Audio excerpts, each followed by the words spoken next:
बिस्मिल्लाहिर्रहमानिर्रहीम। अस्सलामुअलैकुम रहमतुल्लाह। आज मैं आप लोगों से बात करूंगी दोस्ती के बारे में। दोस्ती के बारे में मैं पहले भी आप लोगों से बात कर चुकी हूँ। दोस्त कितने इम्पोर्टेंट होते हैं एक बच्चे की ज़िंदगी में, और बच्चे का सोशल सर्कल किस तरह से बिल्डअप होता है, वो अपनी इस नीड को कैसे पूरा करता है और इसमें आपका क्या किरदार होता है। इन तमाम चीज़ों के बारे में तो मैंने बात की हुई है। आप लोग मेरे लेक्चर्स स्क्रॉल करेंगे तो आपको मिल जाएंगे। दोस्ती के ऊपर मेरे बहुत से लेक्चर्स हैं, लेकिन आज मेरा टॉपिक है तो दोस्ती से रिलेटेड, लेकिन थोड़ा सा मुख्तलिफ है कि दोस्तों का हमउम्र होना क्यों ज़रूरी है। अब बच्चों अक्सर जो पेरेंट्स होते हैं बड़े फ़ख्र से इस चीज़ को बयान करते हैं कि मेरा बेटा है तो 14, 15, 16 साल का, लेकिन वो दोस्ती जो है वो अपने से बड़ी उम्र के लड़कों से करता है, लाइक 23, 24। जिस वक्त के इंसान थोड़ा सा इंडिपेंडेंट हो जाता है, अपने डिसीजंस ले रहा होता है, प्रैक्टिकल लाइफ में आ चुका होता है। सो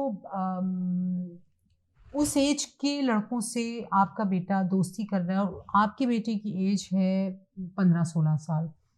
अब पेरेंट्स इस चीज़ को बड़े फ़ख्र से बयान करते हैं। बाय द वे, ये फ़ख्र की नहीं बल्कि फ़िक्र की बात है कि आपका बच्चा अपने हमउम्रों से दोस्ती नहीं कर रहा। हमेशा एज एडिक्वेट होना हर मामले में बहुत ज़रूरी होता है कि बच्चा ना तो अपनी एज से पीछे रहे, ना अपनी एज से बहुत आगे, यानी अपनी से बड़ी उम्र के लोगों से अगर वो दोस्ती कर रहा है तो उसके अंदर मैच्योरिटी भी उसी हिसाब से बिल्डअप होगी। अब मैच्योरिटी में सिर्फ इंटेलेक्चुअल मैच्योरिटी नहीं होती, मैच्योरिटी में बहुत सी चीज़ें शामिल होती हैं, और अभी तो आपको वो चीज़ बड़ी बाइसे फ़ख्र लग रही है, लेकिन जब कुछ अरसा गुजरेगा तो आपके बच्चे को अपनी लाइफ पे तनकीद, एतराज़ात, ये सारी चीज़ें जो है ना वो नज़र आनी शुरू हो जाएंगी। अपनी अपनी लाइफ़स्टाइल उसको बुरा लगने लगेगा, क्योंकि वो जिन लोगों में उठता बैठता है, नफ़सियाती एतबार से बच्चे जिस जगह बैठ रहे होते हैं, जिस एज ग्रुप में बैठ रहे होते हैं, अपने आप को उसी एज ग्रुप का कंसिडर करने लगते हैं। आपका बच्चा है तो 16-17 साल का, लेकिन अपने आप को कंसिडर वो क्या कर रहा है कि मैं 23-24 साल का हूँ, मैं इंडिपेंडेंट हूँ। हालाँकि वो इंडिपेंडेंट नहीं है। अभी अपने छोटी से छोटी नीड को पूरा करने के लिए भी वो आपके ऊपर डिपेंडेंट है। लेकिन जिस सर्कल में वो बैठ रहा है, जिन दोस्तों में वो बैठ रहा है, वो कंप्लीटली इंडिपेंडेंट हो चुके हैं। उनकी एजुकेशन ऑलमोस्ट कंप्लीट हो चुकी है। वो अपनी प्रैक्टिकल लाइफ में आ चुके हैं, और समटाइम्स तो उस एज के जो लड़के होते हैं वो तो अपनी फैमिली लाइफ भी शुरू कर चुके होते हैं।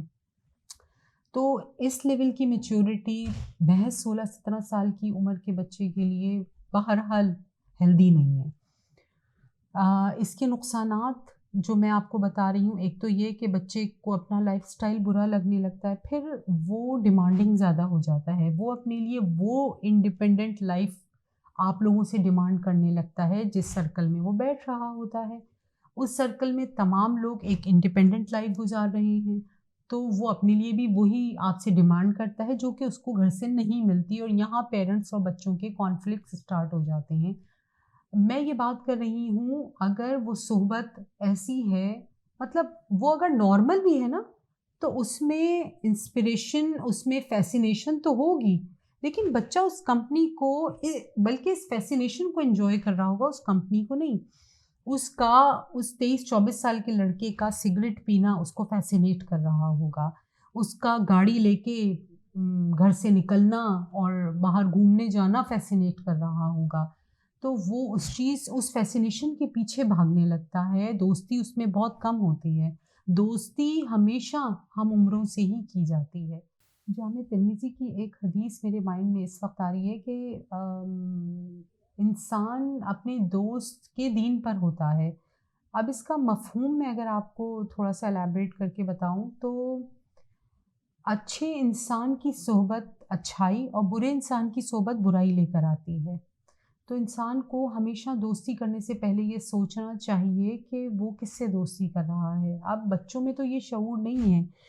आपको आपकी घंटियाँ कब बजती हैं? आपकी घंटियाँ तब बजती हैं जब बच्चे के हाथ में आप कभी सिगरेट देख लें, या बच्चा आपको बगैर बताए गाड़ी लेके चला जाए, या आपसे ओवर डिमांडिंग होने लगे, आपसे वो चीज़ें मांगने लगे जो एक 23-24 साल के लड़के की नीड होती है, वो उसको लड़कियों के साथ उसके अफेयर चलने शुरू हो गए। और ये सारी चीज़ें जब आपने अपने बच्चे में देखी उस सोबत में बैठने की वजह से, तब आपकी घंटियाँ बजीं और अब आप डायरेक्ट चले गए लास्ट स्टेप पे।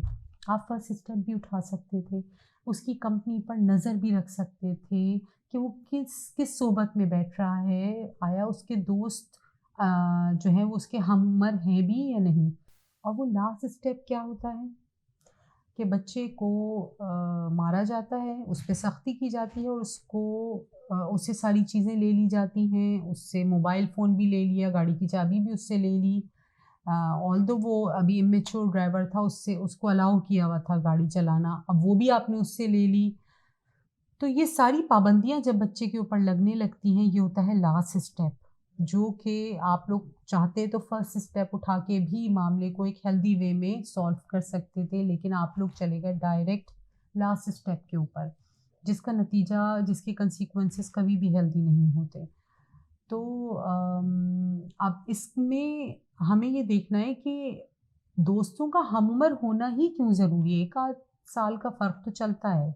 मतलब अगर 16 साल का है तो वो 15 या 17 या 18 साल के लड़के दोस्त होते हैं आपस में, लड़कियाँ भी इवन।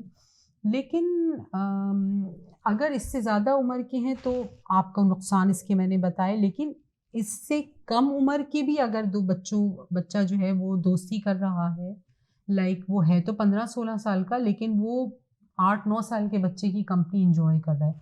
ये चीज़ भी आपके लिए अलार्मिंग होनी चाहिए। उसकी वजह ये है कि ये किसी भी तरह से बच्चे की मैच्योरिटी लेवल को ग्रो नहीं होने देती। ज़ाहिर है कि जब बच्चे बैठते हैं आपस में, तो वो खेलते भी हैं और बातें भी करते हैं, तो उनके टॉपिक्स एक 7-8 साल के बच्चे, 8-9 साल के बच्चे की जो टॉपिक्स होते हैं, वो क्या होते हैं आप लोग खुद अंदाज़ा कर सकते हैं। और जो 15-16 साल के लड़के होते हैं, उनके टॉपिक बिल्कुल डिफरेंट होते हैं। थोड़ी मैच्योरिटी उनके अंदर आ चुकी होती है। तो आपका बच्चा अगर उस सर्कल में बैठ रहा है और उसको वो कंपनी अच्छी लग रही है बच्चों वाली, और वो वही गेम खेल रहा है कि जो एक 8 साल का बच्चा खेलता है, तो आप फ़ौरन अलर्ट हो जाएँ कि आपको वो कंपनी अपने बच्चे को देनी है जो उसकी हम-उम्र है। छोटी उम्र के बच्चे के साथ दोस्ती आपके बच्चे की मेंटल ग्रोथ को रोक देती है। सो मुझे उम्मीद है कि आप लोग इसकी इम्पोर्टेंस को समझ रहे होंगे कि दोस्तों का हमउम्र होना बच्चे की मेंटल ग्रोथ के लिए, उसकी इंटेलेक्चुअल ग्रोथ के लिए, उसकी सोशल ग्रोथ के लिए कितना ज़रूरी है। इंशाल्लाह बहुत जल्द आप लोगों से दोबारा किसी हेल्दी मौज़ू पर बात करूँगी। जज़ाकल्लाह।